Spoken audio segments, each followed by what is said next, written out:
Senjata rahasia menghadapi segala kesulitan. Hidup tidak pernah berjanji akan mudah.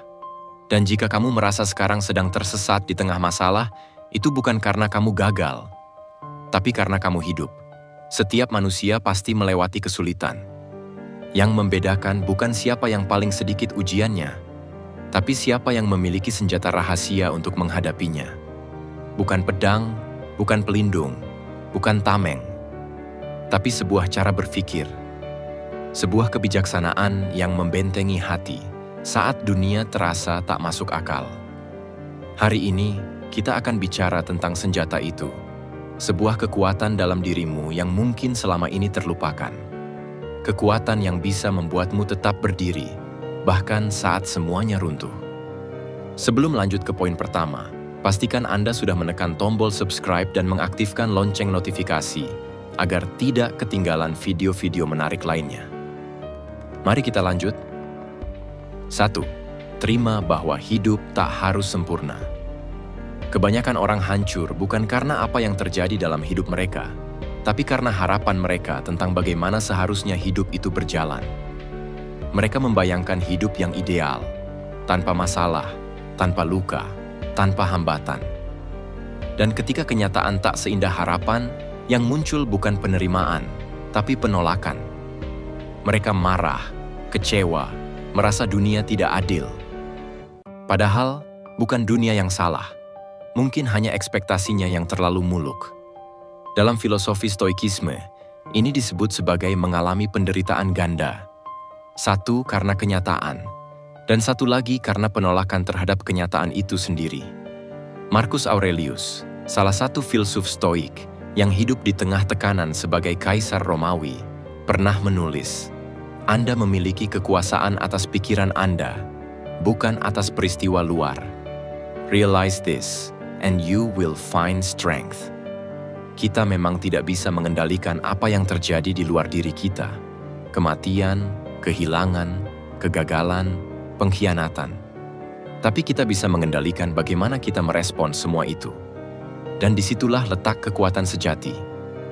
Hidup tidak harus sempurna untuk bisa dijalani dengan damai. Justru ketidaksempurnaan itulah yang membentuk ketangguhan. Saat kamu berhenti berkata, hidup seharusnya tidak begini, dan mulai menerima bahwa inilah bagian dari perjalanan saya, kamu sedang membuka pintu pada ketenangan batin. Menerima bukan berarti menyerah, tapi itu adalah bentuk kedewasaan tertinggi. Menerima bahwa badai adalah bagian dari laut, dan kamu tetap bisa belajar menari di atas ombaknya. Jangan tunggu hidup jadi tenang dulu baru kamu bisa bahagia. Karena kenyataannya, hidup mungkin tak akan pernah benar-benar tenang. Tapi kamu bisa menjadi pribadi yang cukup kuat untuk tetap damai di tengah ketidakpastian. Dan semua itu dimulai dari penerimaan, bahwa hidup tak harus sempurna. 2. Kembangkan jarak emosional dari masalah. Orang bijak tidak hidup tanpa masalah. Mereka tetap merasakan sakit, kecewa, atau cemas seperti orang kebanyakan. Tapi ada satu hal yang membedakan. Mereka tidak langsung terjun ke dalam pusaran emosi. Mereka menciptakan jarak. Mereka tahu bahwa jika terlalu dekat dengan masalah, mereka bisa terseret dan kehilangan arah. Tapi jika mereka bisa berdiri sedikit lebih jauh, mereka bisa melihat dengan lebih jernih dan bertindak dengan lebih bijaksana. Epictetus, seorang filsuf stoik yang hidup sebagai budak namun mengajarkan kebebasan batin, pernah berkata, "It's not what happens to you, but how you react to it that matters." Kita tidak selalu bisa menghindari konflik, kehilangan, atau ketidakpastian. Tapi kita selalu punya pilihan bagaimana menyikapinya. Dan pilihan itu muncul dari kemampuan kita untuk menciptakan jeda, jarak emosional antara stimulus dan reaksi. Bayangkan badai besar datang dalam hidupmu. Kebanyakan orang langsung melawan, panik, atau justru menyerah. Tapi kamu punya opsi lain. Berhenti sejenak. Tarik napas. Jangan langsung menanggapi. Jangan biarkan amarahmu atau ketakutanmu mengambil kemudi. Amati apa yang kamu rasakan. Rasakan apa yang sedang kamu alami, tanpa harus buru-buru menamainya sebagai masalah atau musibah. Karena bisa jadi, itu hanyalah bagian dari proses yang belum selesai. Bisa jadi, itu bukan akhir, tapi awal dari perubahan besar dalam hidupmu. Reaksi yang terburu-buru seringkali adalah jebakan. Ia tampak seperti kekuatan, padahal hanya dorongan yang belum disaring. Kamu butuh jeda, bukan untuk menghindar, tapi untuk menyaring. Untuk membedakan mana yang berasal dari ego, mana dari hati. Mana yang murni insting bertahan, mana yang datang dari kebijaksanaan. Jeda itu kecil, tapi di dalamnya ada kekuatan besar. Saat kamu bisa menciptakan jarak emosional dari masalah, kamu sedang memberi dirimu ruang untuk tumbuh. Kamu sedang belajar berdiri di atas masalah, bukan tenggelam di dalamnya. Dan seringkali, itu bukan soal menyelesaikan masalah dengan cepat, tapi soal menyikapi masalah dengan tenang. Karena ketenangan yang datang dari jeda, itulah yang akan menjadi tamengmu. Tameng dari keputusan impulsif, dari ucapan yang disesali, dari tindakan yang merusak. Tameng yang akan menyelamatkanmu dari dirimu sendiri. 3. Fokus pada kendali, lepaskan yang di luar kuasa. Sumber utama dari kegelisahan manusia seringkali berasal dari satu hal sederhana. Kita ingin memegang kendali atas segalanya. Kita ingin orang lain selalu memahami kita. Kita ingin cuaca mendukung rencana kita. Kita ingin ekonomi stabil, omongan orang baik, hasil kerja selalu sesuai harapan. Tapi kenyataannya, hidup tidak tunduk pada kemauan kita. Dan semakin kita mencoba menggenggam hal-hal di luar kuasa, semakin besar rasa kecewa yang menanti. Filsafat stoikisme sejak dulu sudah menekankan pemisahan yang sangat penting antara hal-hal yang bisa kita kendalikan dan hal-hal yang tidak.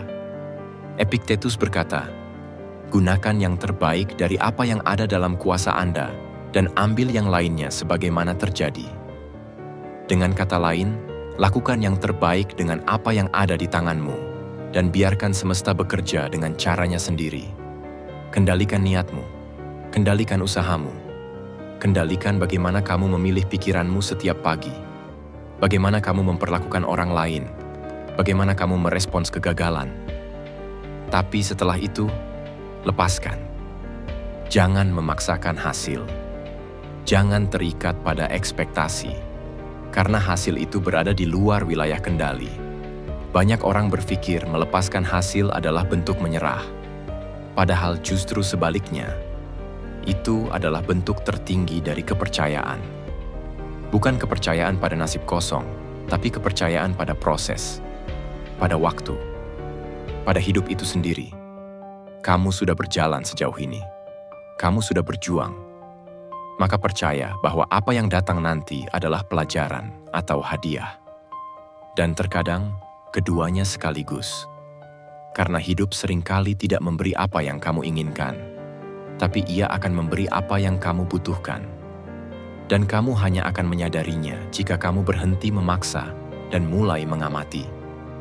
Saat kamu berhenti mencoba mengontrol apa yang tak bisa kamu kontrol, kamu sedang menyelamatkan dirimu sendiri dari penderitaan yang tidak perlu. Kamu sedang membebaskan ruang di dalam hati untuk menerima, bertumbuh, dan berdamai. Dan jangan khawatir jika hidup kadang terasa seperti jalan buntu, karena mungkin itu bukan akhir. Mungkin itu hanyalah tikungan tajam yang sedang mengarahkanmu ke arah yang lebih tepat. 4. Ubah arti dari penderitaan. Setiap manusia pasti akan mengalami masa-masa sulit. Luka, kegagalan, kehilangan, penolakan, semua itu seolah tak terhindarkan. Tapi yang membedakan satu jiwa dengan jiwa lainnya bukanlah banyaknya penderitaan yang dialami, melainkan bagaimana mereka memberi makna pada penderitaan itu. Kita sering melihat kesulitan sebagai musuh, sesuatu yang harus segera diatasi, dilupakan, atau dihindari. Padahal, kesulitan bisa jadi guru terbaik. Guru yang datang tanpa undangan, tapi membawa pelajaran paling berharga. Filsuf Stoik Seneca pernah menulis, "Difficulty strengthen the mind, as labor does the body." Seperti otot yang hanya akan tumbuh saat menahan beban, pikiran dan jiwa pun hanya akan menguat saat diuji oleh tekanan hidup. Kesulitan adalah medan latihan, Dan penderitaan, jika kamu mau sedikit lebih sabar, adalah bentuk pelatihan yang membentuk batinmu jadi lebih tangguh. Tentu saja, ini tidak berarti kamu harus menyukai penderitaan, tapi kamu bisa memilih untuk tidak membencinya.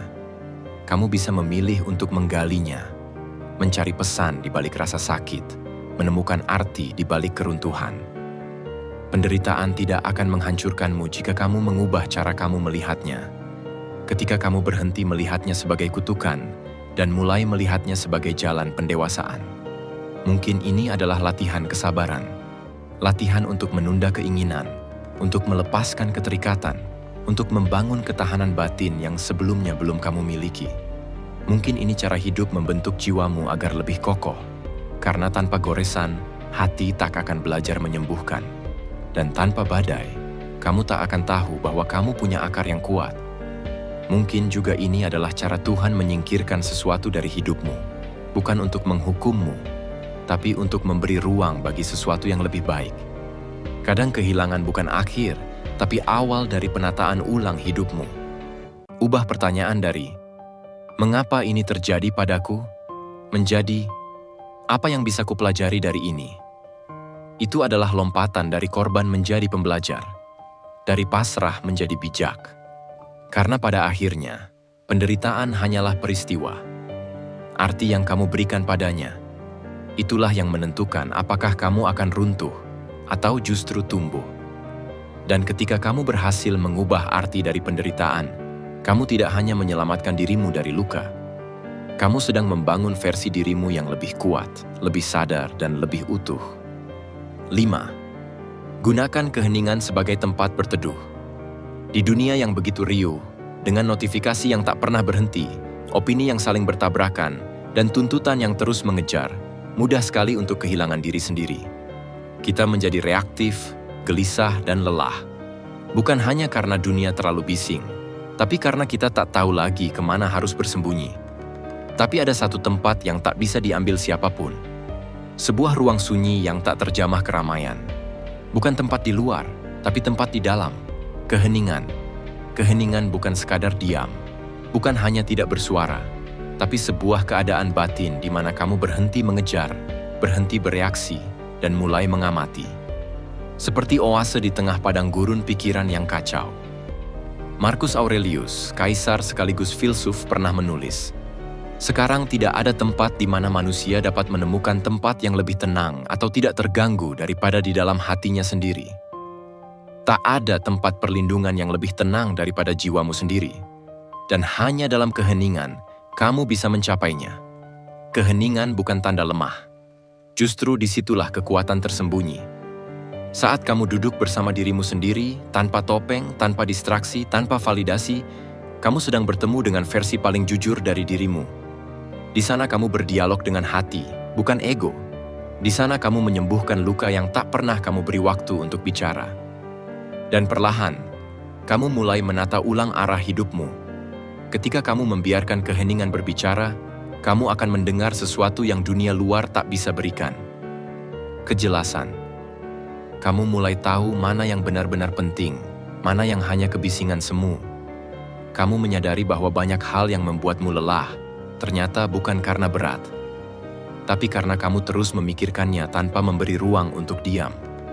Orang yang terbiasa mencari keheningan bukan orang yang lemah terhadap dunia, tapi justru orang yang tahu cara menjaga batinnya tetap utuh. Mereka tahu bahwa ketenangan bukan dicari di luar, tapi dibangun dari dalam. Di tengah kesibukan, sempatkan hening. Di tengah kekacauan, tarik dirimu kembali ke dalam. Di sanalah kamu akan menemukan kembali inti dirimu, yang tidak bergantung pada pujian, tekanan, atau kegagalan. Inti yang kokoh, damai, dan cukup. Dan mungkin, setelah kamu keluar dari keheningan itu, dunia masih tetap sama. Tapi kamu yang kembali ke dunia itu, sudah berubah. Sedikit lebih tenang, sedikit lebih kuat, sedikit lebih sadar siapa dirimu sebenarnya. 6. Berdamailah dengan ketidaktahuan. Salah satu dorongan paling alami dalam diri manusia adalah keinginan untuk tahu. Kita ingin tahu apa yang akan terjadi besok. Kita ingin tahu mengapa hal buruk bisa menimpa kita. Kita ingin kepastian tentang masa depan, tentang orang lain, tentang jalan hidup yang sedang kita tempuh. Kita membuka banyak tab di pikiran kita, berharap salah satunya memberi jawaban. Tapi semakin keras kita menuntut kepastian, semakin besar pula kecemasan yang datang. Karena hidup, sejak awal, tidak dirancang untuk memberikan semua jawabannya sekarang. Dan itu bukan kelemahan hidup. Itu adalah misteri yang justru membuat kita belajar untuk percaya. Filsuf Stoik Epictetus mengingatkan, jangan meminta agar hal-hal terjadi sebagaimana kamu inginkan, tetapi ingatlah bahwa hal-hal terjadi sebagaimana mereka terjadi, dan kamu akan terus maju dengan baik. Artinya, berhentilah menuntut dunia agar berjalan sesuai keinginanmu.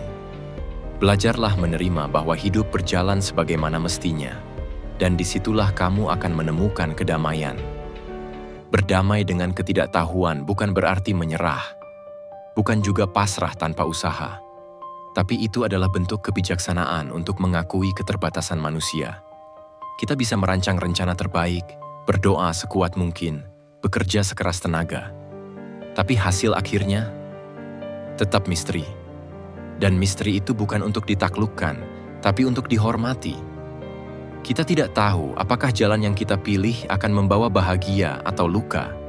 Tapi kita bisa memilih untuk berjalan dengan integritas, dengan niat baik, dengan keberanian. Dan terkadang, itu sudah cukup. Kita tidak tahu kapan luka ini akan sembuh, atau apakah semuanya akan kembali seperti semula.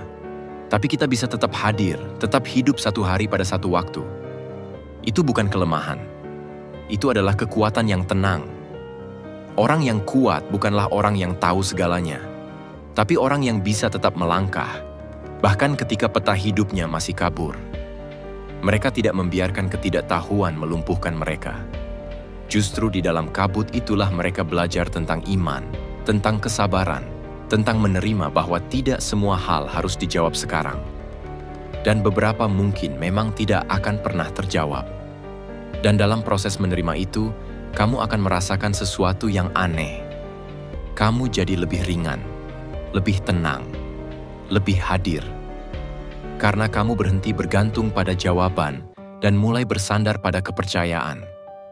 Bukan kepercayaan buta, tapi kepercayaan yang lahir dari ketenangan batin.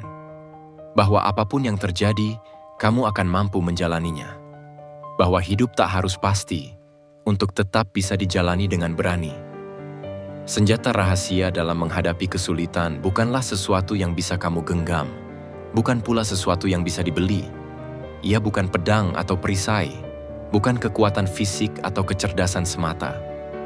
Senjata itu adalah sesuatu yang jauh lebih halus, lebih dalam, dan lebih kuat dari apapun yang bisa dilihat mata. Cara berpikirmu, cara hatimu menerima, dan cara jiwamu bertumbuh di dalam diam. Kita hidup di dunia yang seringkali membuat kita merasa kecil, lelah, dan kalah. Setiap tantangan, setiap kegagalan, seolah-olah menguji batas kita. Dunia seringkali menganggap kita rapuh, mudah patah, dan mudah terjatuh.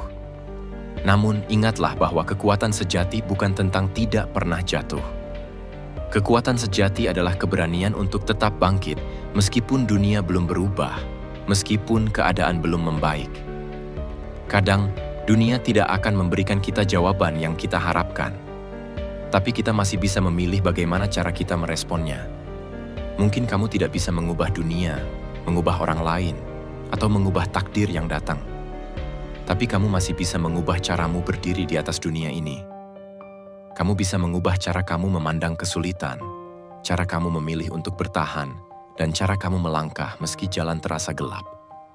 Dari sanalah semua kekuatan dimulai. Dari kesadaran bahwa meskipun kamu tak bisa mengontrol semua yang terjadi, kamu selalu memiliki kekuatan untuk mengontrol dirimu sendiri. Kamu selalu punya kekuatan untuk memilih bagaimana kamu merespon apa yang datang dalam hidupmu. Maka saat hidup terasa berat, ketika rasa lelah, kekecewaan, dan rasa putus asa datang menghampiri, jangan buru-buru menyerah. Jangan buru-buru lari mencari jawaban atau solusi yang instan. Buru-burulah kembali ke dalam dirimu. Karena di dalam dirimu ada tempat yang penuh dengan ketenangan yang sering kali terlupakan. Ada kebijaksanaan yang sudah ada sejak lama, menunggu untuk ditemukan. Dan yang lebih penting, ada keberanian yang tersimpan jauh di dalam, yang hanya menunggu saatnya untuk muncul. Kadang, kita tidak perlu mencari solusi di luar diri kita. Kadang, satu-satunya senjata rahasia yang kita butuhkan untuk bertahan adalah dirimu sendiri yang tidak menyerah, meskipun segala sesuatunya tampak melawan. Dan ketika kamu memilih untuk terus berjalan meskipun jalan terasa penuh rintangan, kamu akan merasa sesuatu yang lebih besar, lebih kuat dari apapun yang bisa dihancurkan oleh dunia. Kamu akan menemukan bahwa kekuatan sejati bukanlah sesuatu yang kamu temui di luar dirimu, tapi sesuatu yang kamu bangun dari dalam dirimu sendiri. Jadi ketika hidup terasa berat, ketika tantangan datang bertubi-tubi, ingatlah bahwa senjata rahasia dalam menghadapi segala kesulitan adalah kemampuan untuk bertahan dan tumbuh. Dan itu ada di dalam dirimu. Dan saat kamu memilih untuk terus bertahan, untuk tetap berdiri, untuk tidak menyerah, itulah saat kekuatan sejati milikmu mulai terlihat. Meskipun dunia mungkin tidak akan pernah tahu seberapa besar kekuatan itu. Kalau kamu suka dengan konten seperti ini, dukung channel ini dengan subscribe dan bagikan ke orang yang kamu sayangi. Karena mungkin mereka juga sedang berjuang.